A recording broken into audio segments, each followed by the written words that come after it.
Good morning बच्चों। आज हम हिंदी व्याकरण में पाठ 7 पढ़ेंगे। सर्वनाम। सर्वनाम शब्द दो शब्दों से मिलकर बना है। सर्व जोड़ नाम, इसका मतलब हो गया सबका नाम। बच्चों, आप इससे पहले जो चैप्टर्स पढ़ चुके हो उसमें काफ़ी कुछ आपको जानकारी मिल चुकी होगी और इससे पहले की कक्षाओं में भी आप इनके बारे में आप पढ़ चुके हो। देखिए, दुनिया में जितनी भी चीज़ें सबका कुछ न कुछ नाम होता है और उस नाम को क्या कहते हैं? संज्ञा। संज्ञा के स्थान पर प्रयोग किए जाने वाले शब्द सर्वनाम कहलाते हैं। यानी बार बार अगर हम संज्ञा शब्द का प्रयोग करें तो उससे भाषा की सुंदरता नष्ट हो जाती है। यानी कि हमें उस वाक्य को या उस पैराग्राफ को और सुंदर बनाने के लिए हम सर्वनाम शब्दों का प्रयोग करते हैं। आगे देखिए, मीना एक नर्तकी है, वह नृत्य कर रही है। सुरेश ने बताया, मैं कल दिल्ली जाऊंगा। अध्यापक ने राजू से पूछा, तुम देर से क्यों आए? इन वाक्य में देखिए, मीना एक नर्तकी है, वह यानी वह शब्द किसके लिए प्रयोग किया गया? मीना के लिए। बार बार ऐसे लिखिए, मीना एक नर्तकी है, मीना नृत्य कर रही है। इससे देखिए वो सुंदरता उसकी नष्ट हो गई है। तो अब हम मीना की जगह क्या शब्द प्रयोग कर रहे हैं? वह। ये शब्द जो है वह, मैं, तुम, ये क्या है? सब संज्ञा के स्थान पर आए हैं, तो ये क्या कहलाते हैं? सर्वनाम। सर्वनाम की परिभाषा क्या होती है? संज्ञा के स्थान पर प्रयोग किए जाने वाले शब्दों को सर्वनाम कहते हैं। कुछ सर्वनाम शब्द जैसे मैं, तुम, हम, आप, वह, वे, उसका, उसको, उसे, मेरा, मुझे, हमने, हमारा, तुम्हारे, आपके, आपसे, यह, ये आदि। अब आगे आपको एक पैराग्राफ अनुच्छेद दिया है, ध्यान से सुनिए। रूपा टहनी को अपनी ओर खींचने लगी। उसके हाथ जगह जगह से छिल रहे थे। उसका स्कर्ट भी फट गया था, परंतु उसने किसी बात की परवाह न की। शांति को बाहर लाना कोई आसान काम न था, पर रूपा ने हिम्मत न हारी और धीरे धीरे उसे खींचती रही। शांति को भी अब अपने बचने की आशा हो गई थी। वह धैर्य से टहनी को पकड़े रही। बीच बीच में रूपा बचाओ बचाओ भी चिल्लाती रही। लोगों ने बचाओ बचाओ की आवाज़ सुनी तो वे उधर दौड़े। तो आप देखिए, ये इस पैराग्राफ में बहुत सारे संज्ञा शब्दों का प्रयोग किया गया है। अब आपको क्या करना है? इसमें उन शब्दों के नीचे रेखा खींचनी है। आगे एक छोटी सी एक्सरसाइज दी है। इसके बाद आते हैं सर्वनाम के भेद। सर्वनाम के निम्नलिखित भेद हैं: पुरुषवाचक सर्वनाम, निश्चयवाचक सर्वनाम, अनिश्चयवाचक सर्वनाम, संबंधवाचक सर्वनाम, प्रश्नवाचक सर्वनाम। इसमें जो पुरुषवाचक सर्वनाम है वो सर्वनाम शब्द बोलने वाले, सुनने वाले और किसी अन्य व्यक्ति के लिए इन शब्दों का प्रयोग किया जाता है। देखिए, जब भी हम बात करते हैं तो बात करते करते हम यानी किसी से बात कर रहे हैं, दो जने आपस में बात कर रहे हैं, मैं और कोई और, तो मैं अपने लिए जिन शब्दों का प्रयोग करूँगी, मैं, हम, सामने वाला बात कर रहा है उससे बात करूँगी तो तुम और आप, और अगर हम किसी और थर्ड पर्सन की, तीसरे व्यक्ति की बात कर रहे हैं तो इसने, उसने, इस तरह के शब्दों का प्रयोग करेंगे। ये सारे शब्द आते हैं पुरुषवाचक सर्वनाम में। इसके 3 भेद होते हैं: उत्तम पुरुष, मध्यम पुरुष और अन्य पुरुष। उत्तम पुरुष यानी जब हम अपने लिए जिन शब्दों का प्रयोग करते हैं, जैसे मैं, हम, मेरी, मेरा, ये शब्द किस में आते हैं? उत्तम पुरुषवाचक सर्वनाम में। दूसरा है मध्यम पुरुष, यानी मैं जिससे बात कर रही हूँ, हम जिससे बात कर रहे हैं, सामने वाला, जैसे तू, तुम, आप, इस तरह के शब्द जो है वो मध्यम पुरुषवाचक सर्वनाम में आते हैं। नेक्स्ट है अन्य पुरुषवाचक सर्वनाम। अन्य से नाम से पता पड़ रहा है, यानी थर्ड पर्सन। उसमें किसी अन्य के लिए जिन शब्दों का प्रयोग किया जाए, जैसे वे, उसके, उसका, वह, ये सारे शब्द आते हैं अन्य पुरुषवाचक सर्वनाम में। इसके बाद देखिए आपको इसकी एक एक्सरसाइज दी है। नेक्स्ट देखिए नंबर 2 पर है निश्चयवाचक सर्वनाम। नाम से ही पता पड़ा, निश्चय यानी कन्फर्मेशन, किसी चीज़ के बारे में पूरी तरह से पक्का होना। अब देखिए आपको जैसे अपनी चीज़ों के बारे में सबको पता होता है कि ये मेरी चीज़ है।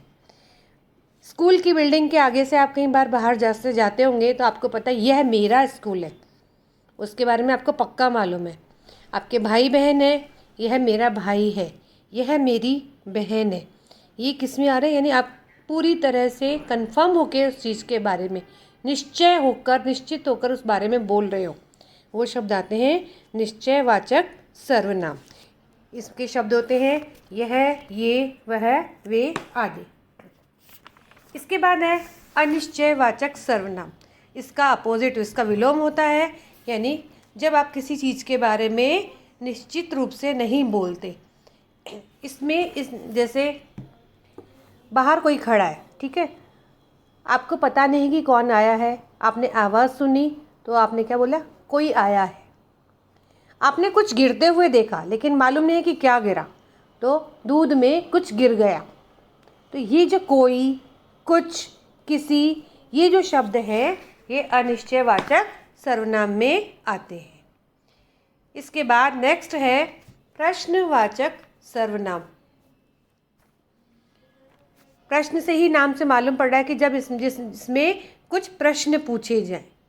प्रश्नवाचक शब्द कौन से होते हैं, कौन, क्या, किसने, किसके लिए, कब, कहाँ, जिसके पीछे प्रश्नवाचक चिन्ह आ जाता है। यानी जब आप कोई प्रश्न पूछ रहे हो तो आ जाएंगे प्रश्नवाचक सर्वनाम में, ठीक है। इसके बाद इसकी एक्सरसाइज भी आई हुई है। नेक्स्ट आपके आ रहा है संबंधवाचक सर्वनाम। संबंधवाचक सर्वनाम में जिन सर्वनाम शब्दों का प्रयोग वाक्य में, जो संज्ञा या सर्वनाम जो शब्द प्रयोग हुए हैं उनके साथ उनका संबंध बताने के लिए इनका प्रयोग किया जाता है।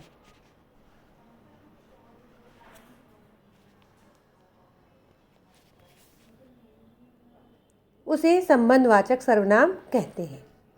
जैसे इसके शब्द हैं जो, सो, जैसा, वैसा।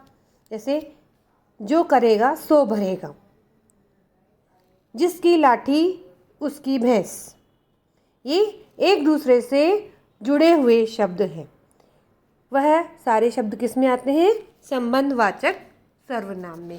आगे आपको इसकी भी एक्सरसाइज दी हुई है, वो भी आपको मैं एक PDF बनाकर भेजूंगी। आप उसमें से देखकर ये एक्सरसाइज अपनी बुक में ही कर लेंगे।